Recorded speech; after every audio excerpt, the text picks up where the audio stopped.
ये खरगोश और कछुए की स्टोरी है। इस स्टोरी को हमने बहुत बार सुना है और बहुत बार पढ़ा है, बचपन से पढ़ते आ रहे हैं। खरगोश और कछुए की कहानी।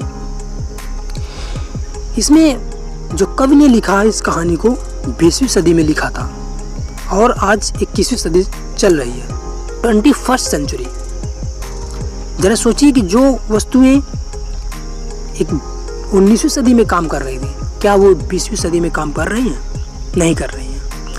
जब सूचनाओं को हम 21वीं सदी में मोबाइल फ़ोन द्वारा, व्हाट्सएप, फेसबुक, चैटिंग द्वारा भेज रहे हैं, वही सूचनाएं हम 19वीं सदी में, 20वीं सदी में पत्र द्वारा भेजते थे। ये कहानी 20वीं सदी की लिखी गई और इसको हम यहाँ पे लागू कर रहे हैं। कहानियाँ बहुत कुछ सिखाती हैं और बहुत कुछ हम उनसे सीखते हैं। तो इसमें कहानी में बताया गया है खरगोश और कछुए की कि दोनों आपस में डिस्कस करते हैं कि रेस लगाने के लिए कौन रेस में फर्स्ट पहुंचता है, फाइनल रेस को कंप्लीट करता है। तो इसमें कछुआ भागना शुरू करता है और बहुत फास्ट भागने वाला ये प्राणी है कछुआ। ये भागता रहता है तो पीछे देखता है कि अभी खरगोश कछुए से बहुत आगे निकल चुका था। तो फिर और भागता रहता है। अब वो कछुआ को दिखाई नहीं दे रहा खरगोश, और खरगोश काफ़ी आगे निकल चुका है। खरगोश भागता रहता है। वो पीछे देख भी नहीं पाता कितना दूर रह गया। अब उसको समझ में आता है कि कछुआ बहुत दूर रह गया। खरगोश को समझ में आता है। वो सोचता है थोड़ा मैं आराम कर लूँ, थोड़ा झपकी ले लूँ, तब तक कछुआ आएगा तो भी मैं उससे आगे फिर निकल लूँगा, क्योंकि मैं बहुत फास्ट भागता हूँ। अब क्या होता है, वो झपकी लेने के चक्कर में पूरी नींद में चला जाता है, सो जाता है, भूल जाता है सपने को, भूल जाता है क्या कर रहा था, भूल जाता है मैं कहाँ हूँ और क्या कर रहा हूँ। ये सब भूल जाता है इसके चक्कर में, झपकी के चक्कर में, आलस्य के चक्कर में, नींद के चक्कर में, जो कि उसको मिशन था कि मैं रेस कंप्लीट करूँगा, लेकिन नहीं, सो जाता है। अब वहीं से कछुआ निकलता है और उसको मधुर से स्माइल पास करता है और निकल जाता है और फाइनली रेस कंप्लीट करता है। अब रेस कंप्लीट करता है। जब खरगोश जागता है, नींद से उठता है, नींद छूटती है, तब वो देखता है कि कछुआ रेस कंप्लीट कर चुका है।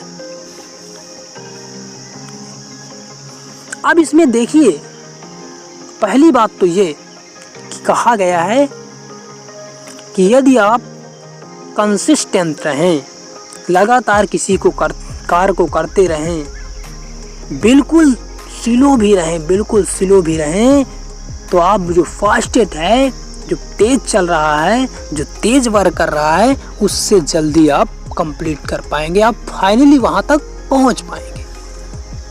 ये कहने का यहाँ तक पहला उद्देश्य हमने पढ़ा था। लेकिन इसका दूसरा उद्देश्य ये है कि आज ये 21वीं सदी चल रही है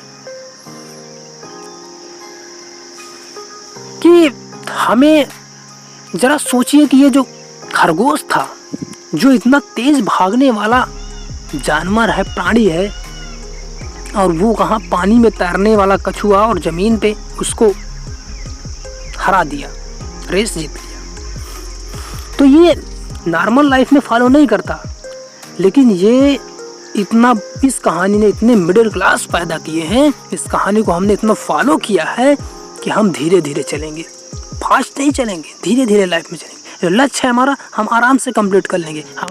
हमें तो 2 साल जीना है दोस्तों, मित्रों। हमारी ज़िंदगी इतनी नहीं है कि हम 2 साल 3 साल कछुए जैसी ज़िंदगी जिए, 400 साल जिए, तो ऐसी ज़िंदगी नहीं है। पहला तो उद्देश्य है कि यदि हम तेज चल रहे हैं तो हमें जो टारगेट है उसी स्पीड में उसको फॉलो करना है, कंप्लीट करना है, वहां तक पहुंचना है, कंटिन्यूटी करते हुए। दूसरी बात, अगर आप नहीं कर रहे हैं तो इसमें उद्देश्य ये पाया गया है कि अगर आप उसको कंप्लीट नहीं कर रहे हैं, जो आपका लक्ष्य है, जो एम है, जो ध्येय है, उससे आप विचलित हो रहे हैं, उससे आप दूर भाग रहे हैं, दूसरी चीज़ में अग्रसित हो रहे हैं। तो उसी प्रकार होगा जैसे कछुए का यहाँ पर रेस कंप्लीट किया और खरगोश का हाल हो गया। इतना धीरे पाड़ी चल रहा था, इतना धीरे चल रहा था वो, तो भी रेस कंप्लीट कर दिया, जो कि उसका कोई एम नहीं, कोई लक्ष्य नहीं, बिल्कुल धीरे चल रहा था। जो कभी वो वहाँ ज़मीन पे इतना चलने वाला प्राणी है ही नहीं। तो यही बताया गया कि वो भी आपको हरा सकता है, वो भी आपको पीछे छोड़ सकता है, जिसका कोई मतलब नहीं है, और वो भी आपको लाइफ में कहीं भी आगे निकल सकता है, किसी भी क्षेत्र में, पैसा में हो, आप कोई भी वर्क कर रहे हो, किसी भी एम को कंप्लीट करना, आपका कोई भी ध्येय हो, कुछ भी बनना चाहते हो, कोई भी जॉब पाना चाहते हो, क्योंकि आजकल इतना बड़ा कंपटीशन है। ज़रा सोचिए, आप कछुए जैसी चाल चलेंगे तो क्या होगा? फिर क्या दोष देंगे? टाइम का दोष देंगे, समय का दोष देंगे, घर वालों को दोष दे देंगे, परिस्थिति बनाएंगे, कठिनाइयाँ बनाएंगे। तो डियर फ्रेंड्स, हमें फास्ट एंड कंटिन्यूटी करना है जितना हो सके, अन्यथा कछुए जैसी जिंदगी और इतनी बड़ी हमारी ज़िंदगी नहीं है।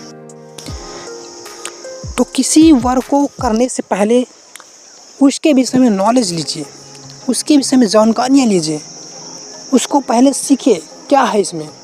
जब तक जानकारी नहीं लेंगे तब तक उस कार्य को आप कंप्लीट नहीं कर पाएंगे। यदि आपको उस कार्य के विषय में पूरी जानकारी होगी तो आप कंप्लीट कर पाएंगे, उसको पूरी तरीके से पूर्ण कर पाएंगे। तो धन्यवाद मित्रों, कहानी से आपको बहुत सीख मिली होगी, कुछ सीख मिली है तो लाइक करिए, शेयर करिए, कमेंट करिए।